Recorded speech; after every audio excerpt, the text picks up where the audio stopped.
335 days. It's been 335 days since the Oklahoma State football team has won a conference game. And guys, to put this into perspective, Mike Gundy is OSU football. Over half of his life, 35 of his 58 years of living, has been with OSU. It started as just a $10 bet. Quickly, it turned into a good laugh. But eventually, it turned into a movement for the loyal and true, even creating a new landmark here inside Boone Pickens Stadium. There's an old saying in baseball that good pitching beats good hitting, and that seemed to reign true as Oklahoma State baseball swept 22nd ranked Kansas State, and man, it couldn't have come at a better time to turn it around for the Pokes. Cowboy football fans are wondering who's going to be taking the field next year. Now the biggest question in Stillwater is who will be calling the plays.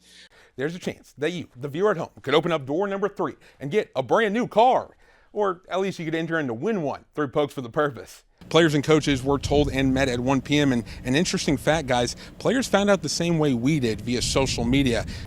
Breaking news out of Stillwater, effective immediately. Oklahoma State football has fired head coach Mike Gundy. After 21 seasons at the helm and a 3-9 season last year, the Gundy era in Stillwater has officially come to a close. Every Oklahoma State football fan went into Thursday watching the quarterbacks. And for the loyal and true, it started with a bang, as named starter Hoss Haney led the Pokes to a first drive touchdown, showing off his arms and legs.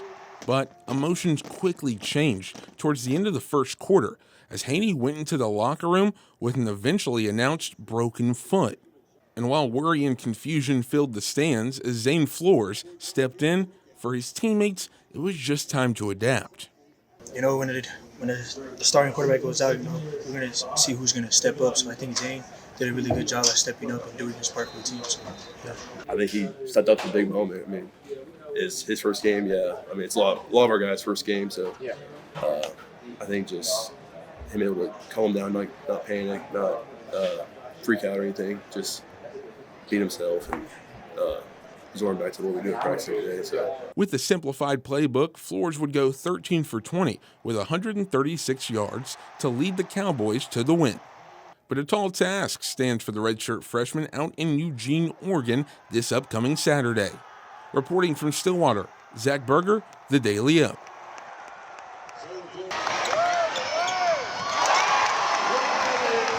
Sometimes looking at the stat sheet doesn't tell the full story. And for Oklahoma State basketball's Riley Langerman, there's another side to her journey. I have alopecia areata, so basically there are different kinds that you can have, and you can just kind of lose little patches of your hair and you can like hide it, or you can have universalis where you lose all of your hair. And that's what I suffered from. Diagnosed in 2nd grade, patches of Riley's hair would start to fall out until it was all gone by middle school. While it's just an immune system disease with no additional health side effects, for Riley's mother, Melissa, the concept was worrisome. Well, it was super scary because, you know, a girl without hair, we just didn't know how it was going to be received. So Riley turned to the court, where she would thrive from travel ball to high school to 2 Division I programs in Arkansas and Oklahoma State. For Riley and her parents, basketball was an opportunity to not let alopecia define her. I think basketball really was an escape for me. I think God provided that for me at the perfect time in my life, and I was able to use it as something to do and to focus on instead of my other circumstances that I was going through. I was kind of able to just like absorb myself in that, and it gave me a sense of confidence.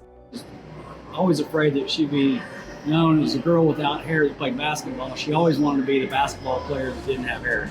Basketball gave her confidence with that identity that she may not have had without basketball.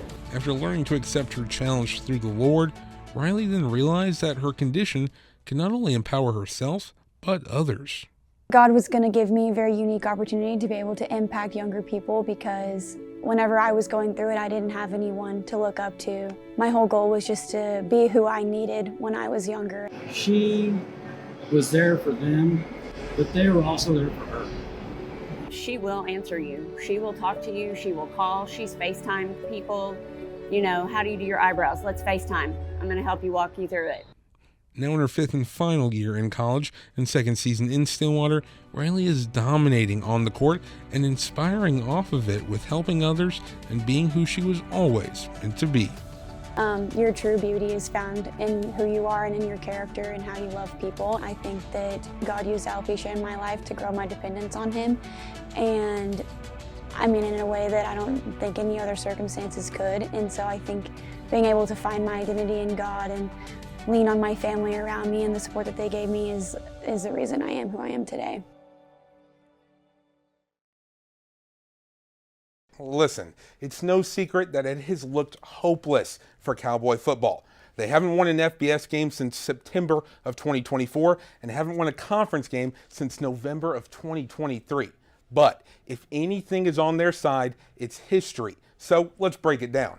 Oklahoma State is 58-39-6 in homecoming games all time. And looking at recent years, the Cowboys have won 7 of their past 9 on homecoming. But Cincinnati is ranked and rolling right now at 5-1. All time, the Bearcats and the Pokes have only met on 4 occasions. They split a home and away series in the late 1950s. Pokes took a home win in 1983. And most recently, a homecoming win in 2023 by a score of 45-13. 1-5 Oklahoma State might not have much on their side, but the one thing they do have is how to play on the big stage that is America's greatest homecoming. Oklahoma State soccer hit the pitch last night in Neil Patterson Stadium. Cowgirls taking on a red-hot UCF team. While conference play has been a struggle, they held their own early until the 31st minute. Liz Woodring making moves from outside the box, shoots and scores. Drives in her 5th goal of the season, makes it 1-0 going into the half. Then UCF's Rahana Reed also scores her 5th goal of the year. Cowgirls just trying to stay in it before it's too late. Corner kick coming up. Wingback Emma Alvord heads in her 2nd goal of the year to erase the Knights' clean sheet. But it wouldn't be enough. 2-1 UCF final score. Knights out shooting the Cowgirls 15-7 and keeping OSU out of the Big 12 win column.